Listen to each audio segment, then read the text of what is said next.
सब मिलके गाएंगे। मालिक तुम्हीं हो, सारी सृष्टि के रक्षक तुम्हीं हो,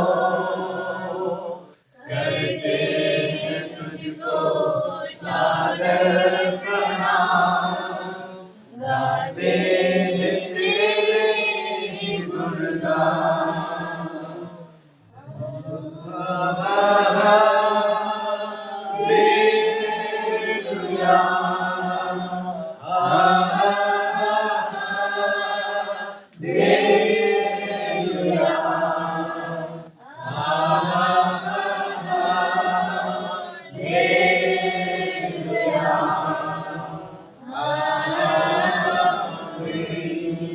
धन्यवाद करते, स्तुति करते, आराधना करते प्रभु जी।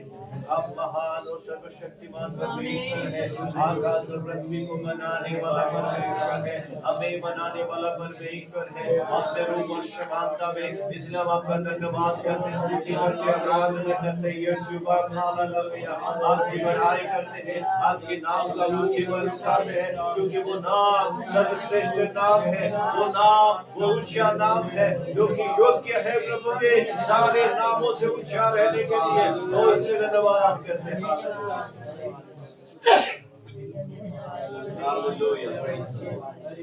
आदर महिमा आपको देकर यीशु के नाम में मांगता हूँ, हालेलुया। बोलो प्रभु यीशु मसीह की जय। हम लोग अभी नए साल में प्रवेश कर चुके हैं। हाँ? पुराने साल आप लोगों के लिए कैसा था मैं भी जानना नहीं चाहता, पर ये बताने के लिए मैं चाह रहा हूँ ये जो नया साल है हमारे लिए एक आशीष का साल होने जा रहा है, नई अनुग्रह की साल होने जा रहा है, एक नई सृष्टि की साल होने जा रहा है, हालेलुया। क्योंकि पुराने जो साल है बीत चुका है और आने वाला नहीं है। नए साल में प्रवेश कर चुके हैं और नए आशीष को अपने जीवन में देखने जा रहे हैं। भाई आप लोगों के सामने मैं एक छोटा सा संदेश रखना चाहता हूँ। आप में से खोलिए दूसरा कुरिन्थी उसका 5 का 17 आयत को। कोई आप में से ऊंची आवाज के साथ पढ़िए।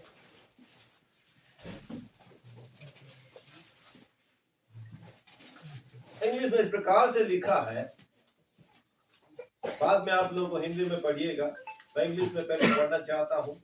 This means that anyone who belongs to Christ has become a new person.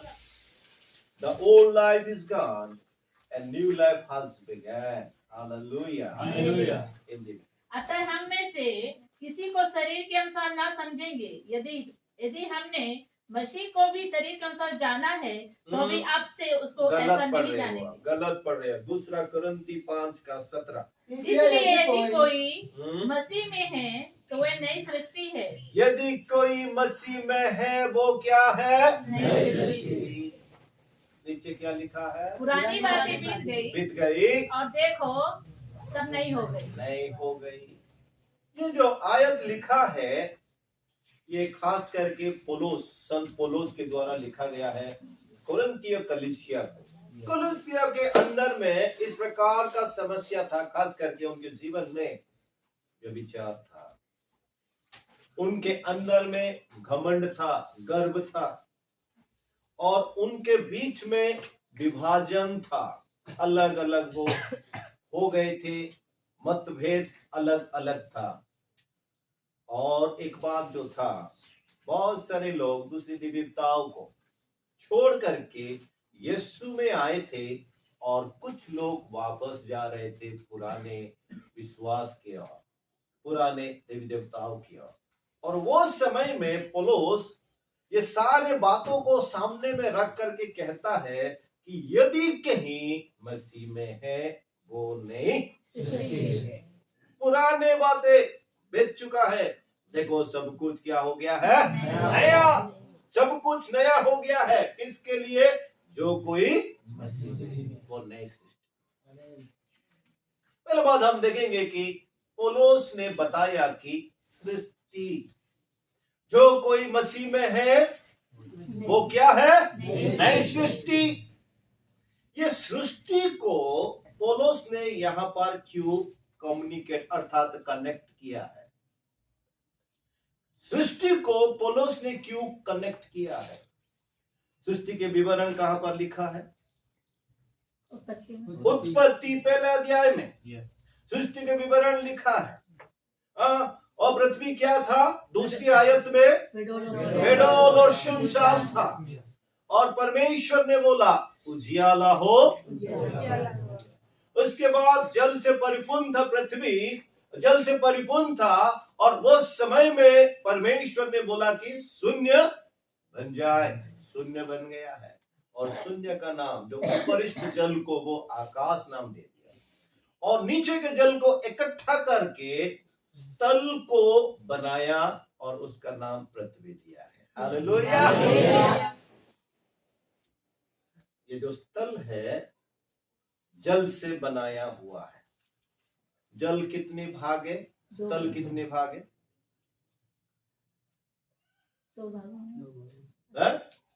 75% जल है, 25% तल है। कारण क्या है? वहां से निकला हुआ है। कहां से? जल से निकला। उसके बाद परमेश्वर ने तल के लिए क्या बनाया? सब्जी, पेड़ पौधे, अब बीज देने वाले और साग देने वाले, फल देने वाले हर पौधे को और पेड़ों को उसने बनाया है। हालेलुया। उसके बाद परमेश्वर ने क्या किया? आकाश के लिए और धरती पर राज करने के लिए सूरज को बनाया, चांद को बनाया और नक्षत्रों को भी बनाया है। हालेलुया। उसके बाद परमेश्वर ने क्या बनाया है? जल के लिए जलचर प्राणियों को बनाया, और स्थल के लिए खास करके घरेलू पशु और पक्षियों को बनाया, और जंगल में रहने वाले पशु और पक्षियों को भी बनाया, और आकाश में उड़ने वाले पक्षियों की भी उन्होंने बनाया है। हालेलुया। उसके बाद परमेश्वर ने किसको बनाता है? मनुष्य को। उसके बाद परमेश्वर ने मनुष्य को बनाता है। मनुष्य को बनाने के समय में एक शब्द लिखा गया है कि वो अपने रूप और समानता में है। उसका मतलब है वो जैसा है वैसे करके बनाता है। ओ दुनिया में तो प्राणी है, मनुष्य भी एक प्राणी है, परंतु मनुष्य जो है सर्वश्रेष्ठ प्राणी है। कारण यह है कि वो अपने रूप और समानता में परमेश्वर के द्वारा बनाया गया है। बोलो प्रभु यीशु मसीह की जय। बोलो प्रभु यीशु मसीह की जय। और मनुष्य को परमेश्वर ने अधिकार दिया है इस पृथ्वी के ऊपर राज करने के लिए, कर्तृत्व करने के लिए। हालेलुया। पहले आयत में लिखा है, उत्पत्ति उसका अध्याय 1 का पहले आयत में क्या लिखा है? थोड़ा सा देखिए। आदि में परमेश्वर ने आकाश और पृथ्वी की सृष्टि की। आदि में परमेश्वर ने आकाश और पृथ्वी को सृष्टि की। देखिए यहां पर लिखा गया है कि सृष्टि की। अगर सृष्टि की बोले तो सृष्टि हो गया है। दूसरी आयत में क्या लिखा है? पृथ्वी बेडोल और शून्य था। देखो अगर पृथ्वी सृष्टि हो गई है तो बेडोल और शून्य कहां से आएगी? इसीलिए कहते हैं यशायाह उसका 14 अध्याय को लेकर के, एजेकिएल उसका 28वां अध्याय को लेकर के कहा जाता है कि परमेश्वर ने पृथ्वी बनाया था, स्वर्ग बनाया था, आकाश मंडल बनाया था, और वहां पर स्वर्ग दूतों को रखा था, यानी लूसीफर को रखा था, परंतु वो अपने गर्व के कारण परमेश्वर के विरोध में गया, पाप किया, इसलिए परमेश्वर ने ऊपर से उसको नीचे फेंक दिया और जल के द्वारा इस पृथ्वी को, आकाश को क्या कर दिया है? नष्ट कर दिया है। पहले परमेश्वर बनाया था, रखा था लूसीफर उनके चेलों को यानी स्वर्गदूतों को, परंतु वो लोग परमेश्वर के विरोध में जाने के कारण उसको जल के द्वारा नष्ट कर दिया। तो हम जिस पृथ्वी में है वो नया नहीं है, वो पुनर्निर्मित पृथ्वी है। हालेलुया। जो पहले बना चुका था, जो नष्ट हो गया था, उसी को फिर से परमेश्वर ने बना रहा है। हालेलुया। हालेलुया। उसी बातों को पौलुस यहाँ पे कहना चाहता है, जो कोई मसीह में है वो नई सृष्टि है। पहले आपका सृष्टि हो गई जब आप धरती में आए, मां के कोख में से होकर के, तभी आपका जन्म के साथ इस धरती पर आपका सृष्टि हो गई। परंतु नई सृष्टि कब होगी? जब आप मसीह में आओगे। हालेलुया। जब आप मसीह में आओगे तब नई सृष्टि हो गई। मैं बताना चाहता हूं मेरे प्यारों, हमारा प्रभु यीशु मसीह कलुसिया 1:16 के अनुसार, योना 1 अध्याय का 1 से लेकर के 3 आयत के अनुसार, वो ही स्वर्ग और पृथ्वी वहां का ही नहीं बल्कि पूरे ब्रह्मांड का सृजनहार है। तालिबान के वो ही बनाता है, वो ही सृष्टि करता है, वो ही नए सृष्टि करता है मेरे प्यारों। वो ही उत्पन्न करता है, वो ही फिर से उत्पन्न करता है। हालेलुया। एक बात याद आ गई मुझे, राउल किला के एक घटना है। हमारा एक मित्र पास्टर जी है, वो डॉक्टर भी है और एक पास्टर भी है।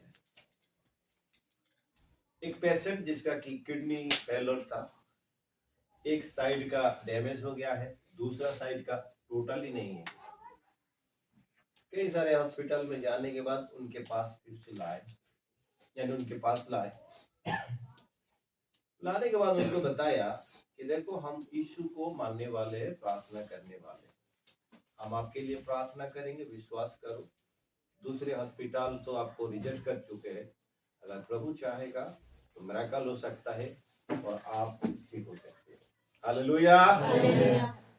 प्रार्थना के साथ इलाज को उसने शुरू किया है। हालेलुया। बताना चाहता हूँ, एक हफ्ता के बाद जब जांच हुआ, जो डैमेज हो गया था वो तो भर गया है और जो नहीं था वो भी आ गया है। हालेलुया।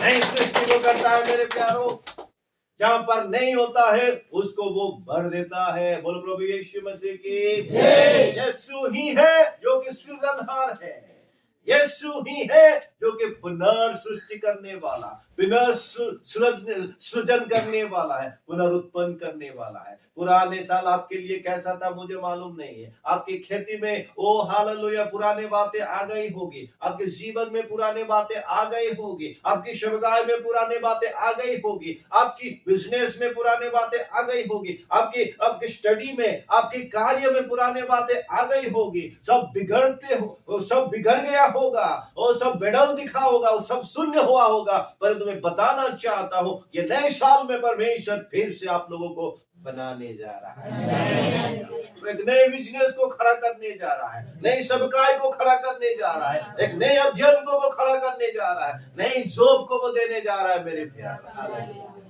क्योंकि वो ही सृजनहार है, वो ही सृष्टि करता है, वो ही फिर से सृष्टि करता है। पर किसको? जो कोई मसीह में है। किसको? जो कोई मसीह में है। जो कोई मसीह में है, इस बातों को समझाने के लिए पौलुस ने एक शब्द का इस्तेमाल किया है, वो ग्रीक शब्द है और वो शब्द है एन क्रिस्टो। बताइए, एन क्रिस्टो। एन क्रिस्टो का मतलब है यीशु के साथ मिल जाना, यीशु के साथ सिमट जाना। एन क्रिस्टो का मतलब क्या है? यीशु के साथ मिल जाना, यीशु के साथ सिमट जाना। उसको हम कैसे समझेंगे? कि यीशु के मृत्यु के साथ मिल जाना। हालेलुया। इसलिए गलाती 2:20 में क्या पौलुस ने कहा है? जो मैं क्रूस पर, थोड़ा सा पढ़िए फटाफट। मैं मसीह के साथ क्रूस पर चढ़ाया गया हूँ। क्रूस पे चढ़ाया गया हूँ। मसीह क्रूस पर क्यों चढ़ा था? मसीह क्रूस पर क्यों चढ़ा था? सारे मानव जाति के पापों के लिए वो क्रूस पर चढ़ा था। उनके पास यानी उनके जीवन में पाप का एक स्पॉट भी नहीं था। ओके, एक निशान भी नहीं था, एक एक क्या कहते हैं हिंदी में, धागा भी नहीं था, परंतु क्या कहते हैं उनको, एक जो स्पॉट कहते हैं ना, दाग भी नहीं था, परंतु जगत के लोगों के लिए वो पापी जैसा बना और बनने के बाद वो क्रूस पर मारा गया, चढ़ाया गया, मारा गया और गढ़ा भी गया है। हालेलुया।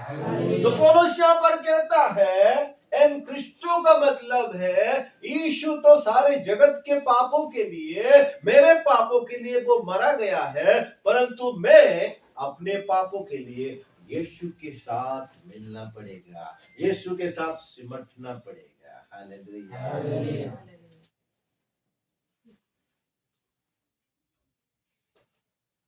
शारीरिक अभिलाषा है, शारीरिक पाप है, वो तमाम पापों के लिए, अभिलाषाओं के लिए, इच्छाओं के लिए जो कि परमेश्वर के विरोध में होता है, उसके लिए खुद हमको यीशु के साथ क्रूस पर चढ़ना होगा। यीशु ने सारे पापों को दफना के निकल गया। उस आयत को थोड़ा सा पढ़िए। मैं मसीह के साथ क्रूस पर चढ़ाया गया हूँ, अब मैं जीवित ना रहा और मैं जीवित ना रहा, मेरे सारे पाप के स्वभावों के लिए, सारे पुराने पापों के लिए मैं मर चुका हूँ, मैं अभी जिंदा नहीं हूँ पाप के लिए। आगे बढ़िए। पर मसीह मुझ में जीवित है, मसीह मुझ में जीवित है, मसीह जो पवित्र है, मसीह जो न्यायी है, मसीह जो सच्चा है, वो मसीह जो धार्मिक है, मसीह जो दूसरों को क्षमा करता है, मसीह जो नम्र है, लोगों की भलाई करता है, उसमें मैं जीवित हूँ। हालेलुया। मसीह जो प्रेमी है, मसीह जो दयालु है, उसके अंदर में जो अनुकंपा है, मसीह जो सच्चा है, विश्वास योग्य है, उनके साथ में जीवित हो। हालेलुया। मेरे अंदर में जितने सारे पाप का स्वभाव था, पाप था, सब कुछ क्या हो गया है, मर गया है, मिट गया है। अब वो मुझ में दिख नहीं रहा है, मसीह मुझ में दिख रही है। हालेलुया। मसीह मुझ में दिख रहा है। ओ मसीह की पवित्रता, मसीह की धार्मिकता, मसीह के सच्चाई, ओ मसीह के प्रेम, ओ मसीह के विश्वास योग्यता, सब कुछ मुझ में दिख रहा है। हालेलुया। कितने लोग जूस पीना पसंद करते हो? मिक्स जूस कितने लोग पिए हैं? पिए? जूस बनाने के टाइम में क्या करते हैं जूस बेचने वाला? बर्फ? बर्फ में क्यों आ गए भैया? जूस में बर्फ डाला जाता है? फ्रूट्स को फल को छिलता है, पहले फल को पहले क्या करते हैं? छिलता है। छिलने के बाद फल को क्या करता है? काटता है। काटने के बाद वो ग्राइंडर के अंदर में डालता है, मशीन चलाता है, होकर के क्या होगा? जूस बन के, और पीने के बाद कैसा लगता है? मजा लगता है, हाय लगता है, मन को ओ संतोष, शरीर को संतोष। हालेलुया। गन्ने का जूस कैसा बनती है? गन्ने के पहले, बाद में मशीन के अंदर में, और एक बार लगाने के बाद फिर से उसको मोड़ करके, उसके बाद जूस निकल आती है। हालेलुया। जो कि धूप के समय में, ओ हालेलुया, हमारे मन को, शरीर को बिल्कुल तंदुरुस्त बना देती है, संतुष्ट कर देती है। ये मसीहत, नई सृष्टि की प्रक्रिया भी ऐसे ही मेरे प्यारे। हालेलुया। एक व्यक्ति के जीवन में वो चोर था, वो शराबी था, व्यभिचारी था। पास्टर ऐसा नहीं होगा पर मैं बोल रहा हूँ एग्जाम्पल के लिए। हालेलुया। झूठ बोलने वाला था, दूसरों का लूटमार करने वाला था, वो दूसरों की बुराई करने वाला था, लोगों यानी लड़कियों के पीछे, लड़की लड़कों के पीछे भागने वाला था।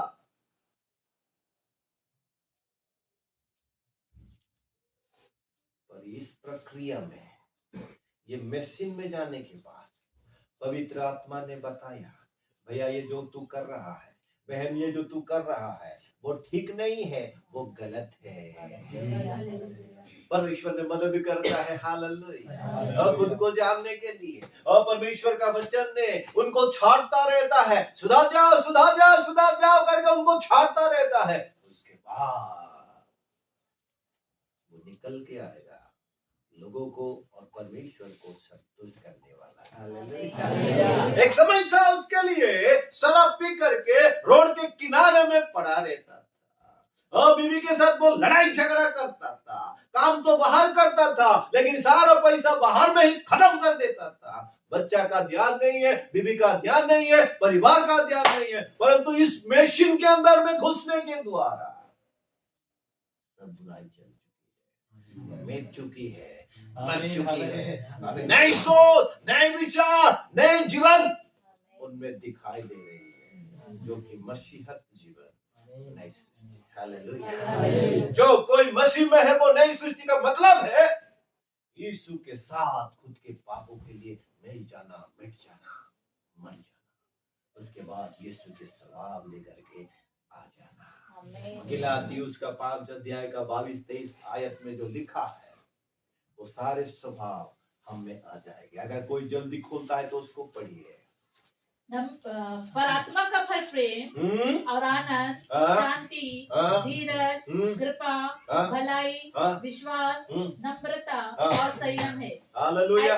ऐसे ऐसे कामों के विरोध में कोई व्यवस्था नहीं। ये सारे बातें जो बहन ने पढ़ी है वो सब कुछ एक मरने वाले के जीवन में, पाप के लिए मिटने वाले के जीवन में दिखाई देगी, जो कि दूसरों को संतुष्ट करेगी। मेरे प्यारे, पहले जब एक बात बोला जाता था, ए तू क्यों ऐसा कर रहा है, ए तू कैसे, तब इधर से पूरा गुस्सा होकर के उनके साथ लड़ाई झगड़ा होती थी। परंतु वचन के अनुसार आप उसके गाल में मार दो, दूसरा गाल देखा देगा, जाओ मारो इधर करके, क्योंकि वो बदल चुका है। उसके अंदर में गुस्सा नहीं है, लड़ाई झगड़ा नहीं है, बिल्कुल वो बदल चुका है। जो कोई मसीह में है वो नई सृष्टि। पर दुख की बात है मेरे प्यारे, इन दिनों में बहुत सारे मसीह लोग भी नई सृष्टि नहीं है, तो पुराने बातें हैं उनके जीवन में, जो कि गलाती उसका 5 अध्याय का 19 से 21 तक लिखा है। थोड़ा सा पढ़िए। शरीर के काम तो प्रकट है, अर्थात व्यभिचार, गंदे काम, लुचपन, मूर्ति पूजा, टोना, बैर, झगड़ा, ईर्ष्या, क्रोध, विरोध, फूट, विधर्म, दाम, मतवालापन, लीला कीड़ा और इनके जैसे और काम है। ये सारे बातें बहुत सारे लोगों के जीवन में दिख रही है मेरे प्यार। कुछ लोग सारे जो शारीरिक का जो कार्य है वो तो करते नहीं है, लेकिन उनमें से कुछ उनके जीवन में दिखाई देती है। पर मैं बताना चाहता हूँ, ये पुराने स्वभाव अगर अभी तक हम में है, ये पुराने सृष्टि अगर अभी तक हम में है, तो हम नहीं। हालेलुया। ये जो नया साल आया है, परमेश्वर चाह रहा है कि एक नई आशीष को जीवन में दिखाने के लिए, वो आप दिख नहीं पाए। ये हमारे लिए सौभाग्य है, समय है कि पुराने स्वभावों के लिए अगर हम में है तो उसके लिए यीशु के साथ मिटना पड़ेगा। हालेलुया। अगर हम मिट जाएंगे, मर जाएंगे पापों के लिए, स्वभावों के लिए, तो मैं बताना चाहता हूँ, ये जो आशीष है आज तक जो आपके आंख देखा नहीं है, ये जो आशीष है आज तक आपके शरीर अनुभव नहीं किया है, वो आप करने जा रहे हो। आइए अपनी आंखों को बंद करेंगे, प्रभु से प्रार्थना करेंगे। अगर पुराने स्वभाव अभी भी हम में है तो प्रभु से प्रार्थना करेंगे, कहेंगे प्रभु मुझे तू क्षमा कर, प्रभु मुझे तू क्षमा कर, प्रभु मुझे तू क्षमा कर। मैं मरना चाहता हूँ, मैं मिटना चाहता हूँ, मेरे सारे पुराने स्वभावों के लिए, पुराने पापों के लिए प्रभु जी, मेरे सोच विचार के लिए परमेश्वर। हालेलुया, ओ हालेलुया। मैं प्रेम करना चाहता हूँ प्रभु, मैं पवित्र जीवन बिताना चाहता हूँ, मैं सच्चाई का जीवन बिताना चाहता हूँ, मैं धार्मिक जीवन बिताना चाहता हूँ, ओ मैं दूसरों को माफ करना चाहता हूँ, मैं नम्र बनना चाहता हूँ प्रभु। मेरे जीवन में, मेरे परिवार के जीवन में, कलीसिया के जीवन में, ओ परमेश्वर नई आशीष को मैं देखना चाहते हैं। ओ रिवारा बाबा शंदारा हालेलुया। धन्यवाद हो यीशु, धन्यवाद हो यीशु, धन्यवाद हो यीशु। प्रभु मैं प्रार्थना करता हूँ यहाँ पर हम जितने भी बैठे हैं हर एक यीशु के नाम में नहीं बन जाए, हर एक यीशु के नाम में नहीं बन जाए। आकाश के झरोखा को खोल प्रभु जी, ओ नए आशीष को ओ बारिश कर दो यीशु। हालेलुया। आपके आशीष में हम आशीषित होना चाहते हैं। Glory to Jesus. हालेलुया। धन्यवाद देते हमारे प्रार्थना को सुनने के, उत्तर देने के, आदर महिमा आपको देकर उद्धारकर्ता यीशु के नाम इस प्रार्थना को मांगते हैं। आमीन।